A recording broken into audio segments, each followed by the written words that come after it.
Sabihin nga po natin, I am blessed. I am blessed. Convince yourself, I am blessed. I am blessed. Tingin sa kaliwa, you are blessed. You are blessed. Sa kanan, You are blessed.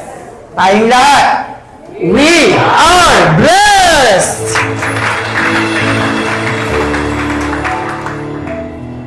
Kaya nga po, isinisigaw natin sa araw na ito, the God that we serve is alive. At kapag nalaman mo, naunawaan mo na ang Diyos mo, Diyos natin ay buhay, ang sabi ng susi, you will not limit God ever.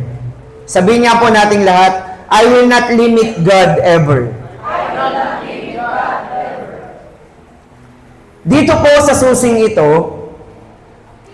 itinuturo sa bawat isa sa atin ano ang pagkakaiba ng source and instrument.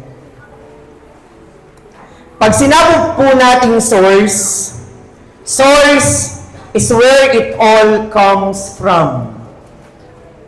Sa Tagalog, pinagmulan o pinanggagalingan.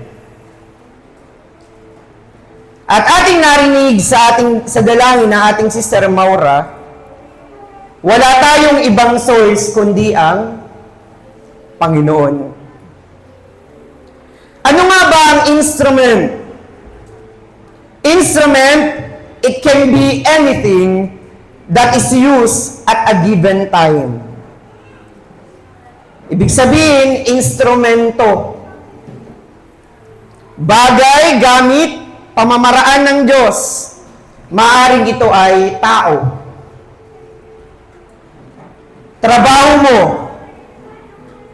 Ikaw ba ay may business?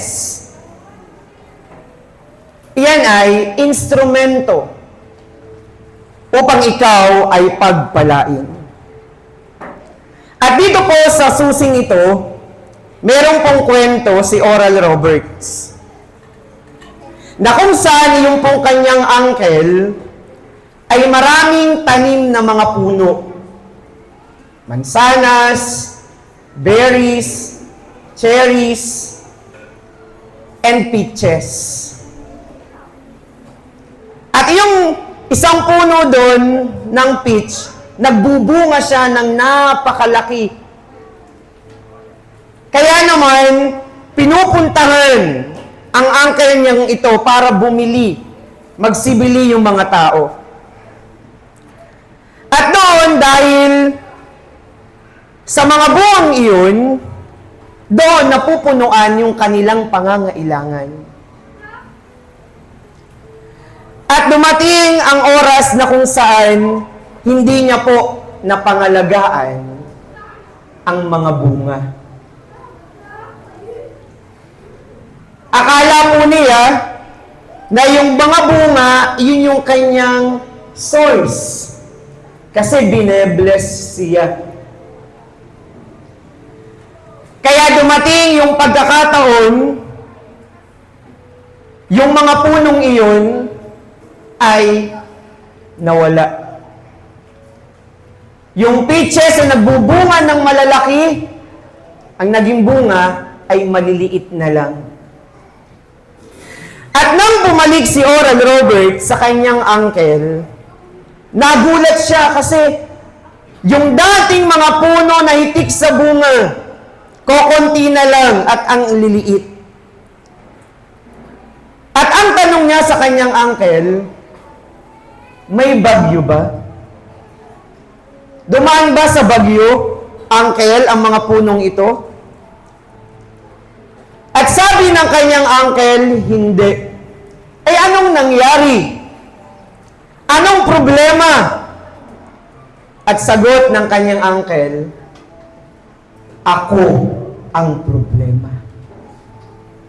Minsan sa ating buhay, tayo nagiging problema. Nagiging mali ang ating kaisipan, Hindi natin napapangalagaan ng tama ang mga ibinibigay na instrumento ng Diyos sa ating mga buhay. Kaya ang lalaking ito, nag-invite pa siya ng tungkol sa nagtatanim ng expert sa pagtatanim ng binhi. At doon, naituro sa kanya ang pagkakaiba ng source and instrument. Sometimes, church, it happens in our lives that we had looked to results as our source rather than to God who had sent them. At kapag tayo ay na-focus sa mga instrumento, diba? May mga bagay na hindi umaayon sa gusto at plano natin. Kaya minsan, ang nagiging bunga, nadidisappoint tayo. Tama? Nalulungkot tayo kapag nag-failed yung mga ine-expect nating resulta sa mga instrument na ibinibigay sa iyo at sa akin ng Diyos. That's why we must be connected to the source. Sabi mo sa iyong katabi, be connected to the source. Bakit kailangan nating maging konektado sa source? Our God, in order for us to bear fruit. Upang ikaw ay magbunga, kailangan konektado ka sa source. Sa spiritual, sa Panginoon. We need to be connected to our source in order for us to grow. Kapag tayo hiwalay sa ating source, sabi nga, mananatili tayong bata. Ngayon, tinuturuan tayo to be a man and women of God. Just like Oral Roberts, nung siya ay nasa ministry. At sa ibang churches, alam natin na ang mga pastor ay suportado. Even sa kanilang mga pangangailangan, bills, lahat ng needs nila, isinusupport sa kanilang mga buhay. At dumating sa buhay ni Oral Roberts na napatingin siya sa mga board member. At doon, na-discover niya na ang mga taong ito pala ay mga instrumento lang ng Diyos. Hindi ang kanyang source. It was God. God wanted to meet your needs. Sabi mo sa iyong katabi, God wanted to meet your needs. Same kay Oral Roberts. So we should take the lead of our faith. Kaya church, started looking to God, who promised to supply all your needs according to His riches. Basahin po natin sa Pilipos 4:19.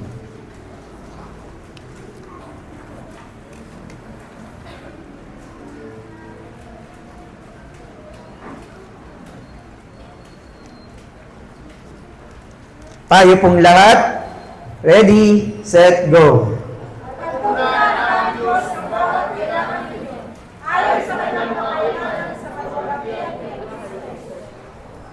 But your God.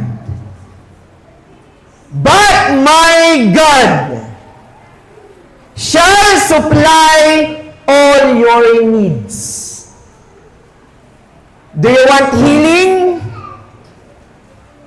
Connect to your source. Do you want promotion? Connect to your source. Do you want blessing? Connect to your source.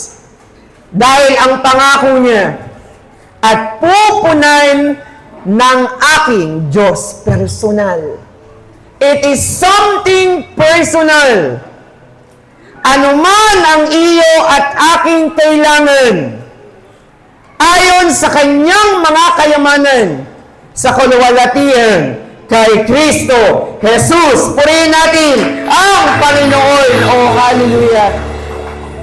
Kaya church, when you face needs, madami. Ano? Lahat tayo may pangangailangan. May dreams, may plans, lahat.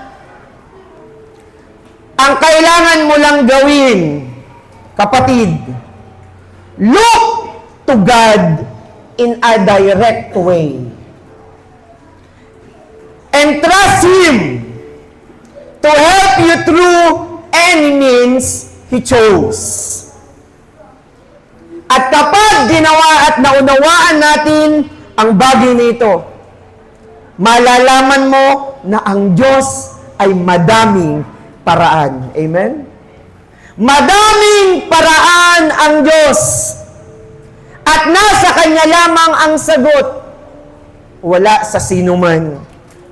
Praise God kung may mga divine helpers na ibinibigay ang Panginoon. Pero instrumento lamang sila. Tandaan nyo, church, kontrolado ng Panginoon ang lahat. Maging ang iyo at ang aking pangangailangan. Expected and unexpected. Kontrolado ng Diyos lahat ng iyan sa iyo at sa aking buhay. Purihin natin ang Panginoon. Oh, hallelujah. Kaya nga po, sa ideya na ito, sinasabi sa atin o itinuturo, looking to God as our source. Kaya don't think that your friend, your employer, your business, your employee is the source of your supply. Remember, they are just means or instruments. Lahat ng iyan ay instrumento lamang ng Panginoon. Huwag niyong kakalimutan ang pinaka-source ng lahat ng iyan.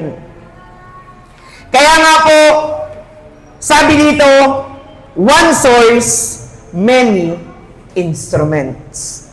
Kaya ang Diyos hindi nauubusan.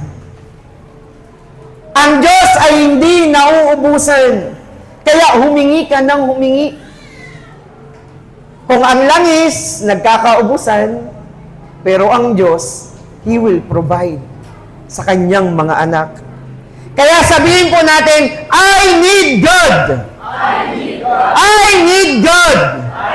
He is my source of my total supply. Sa Kanya lang tayo aasa. Kaya nga po, ang ating susi, sabihin po nating lahat, I will not limit God ever. I will not limit God. Minsan pa, I will not limit God ever. I will not limit God. At sabihin nating lahat, only God, Only God. only God Only God. is my source. Purihin natin ang Panginoon. Kaya sa lahat po ng ito, to God be all the glory.